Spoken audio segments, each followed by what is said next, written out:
I say this, Sonny. A lot of the things I say here, are verifiable.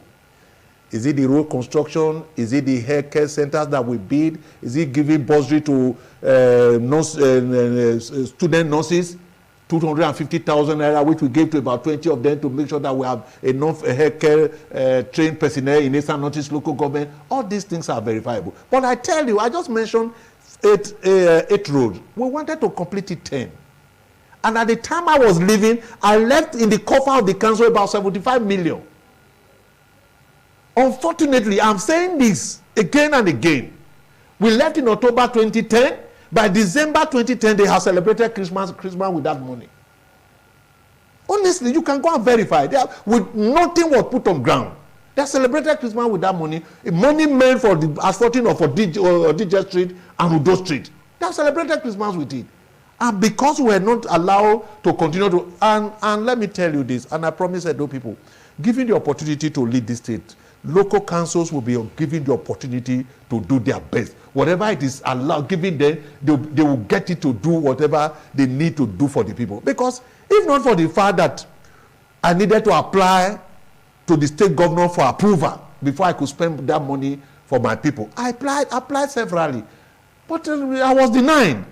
And by the time I left, the person who came in as the interim chairman applied, and that money was released in December. Like I keep saying, they celebrated Christmas with it. Okay. If you just join us, the program is Road to Edo 2024 on ITV and on a platform created to showcase aspirants for the 2024 governorship election, irrespective of your political affiliation, whether you're in PDP or in APC, Labour Party, whatever the name of the party. You're welcome to this platform.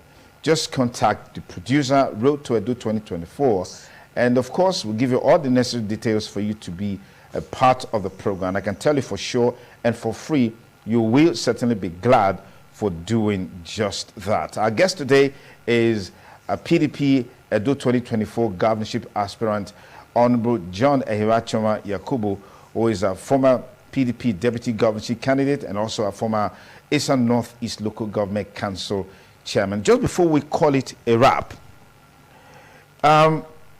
historically, this has been occurring like a recurring decimal. The constant friction between state chief executive and party leaders. What is your model in dealing with that problem? Because you are saying if you're given the nomination and then eventually you get elected to represent, to lead the state, you are going to do things differently. What is your model in dealing with this crop of people who are just out there waiting to latch on what is available in the state treasury? How are you going to deal with that issue? Well, I would have asked that you take that back. These people waiting to latch on what is available. Because cases are bound. Are bound of contracts being given to party leaders, and those contracts are never executed. The money goes into their pocket. You just made reference to 75 million naira you left in the treasury of the local government council, and at the end of the day, it was used to celebrate Christmas. Is that what we're talking about? No, it was because the governor of the state then allowed the sitting interim local government chairman to do that. I would not have done that. And let me say this quickly concerning the question that you just asked. If any contract is abandoned by a party leader, it is not the party leader who abandoned the contract. It is because the chief executive have allowed such a contract to be abandoned. And let me say this, honestly speaking. Today, I am talking to PDP members in the state. I'm not talking to technocrats like you. I'm not talking to bankers dressed like you to assist me in the process of being nominated. I'm talking to politicians. And when they have assisted me in a way to get the nomination and by extension elected, and you're saying that at the end of the day, I should call them, what did you call them? Latch on what? Latch on what is available in the state? That is a wrong description of party leadership. They are part, in short, what I am supposed to do, the program that I'm supposed to execute is supposed to be put together, not only by myself alone, but by party leaders working in collaboration with everybody, including a lot of the party leaders who will, at the end of the day, leave whatever they're doing now to make sure that the nomination stay through, and at the end of the day, that I'm elected. So in other words, you are going to encourage political patronage. It's not about political patronage. Sonny, you don't need to be an engineer to be able to renovate a primary school. I tell you this, and I want to plead with you, because outside today's program, and I know I'm going to appear more, I'm now going to spend the time telling Edo people how I intend to do those things I preach to Edo people. Let me tell you, I want to quickly say this. Yeah. There was the name of primary school I beat. There's a difference between stealing government money and using the money for the benefit of our people. There's a primary school I attended, who's the name of primary school, beat it with terrazzo on the floor and everything. I tell you, take your camera to the primary school today. You know what they did? Some persons went there with the collaboration of, these are not party chieftains, these are not party leaders, but some contractors who probably realized that the governor is not even aware of where the primary school is. They went there, repented the primary school, and said it is whether 2014 MDG project.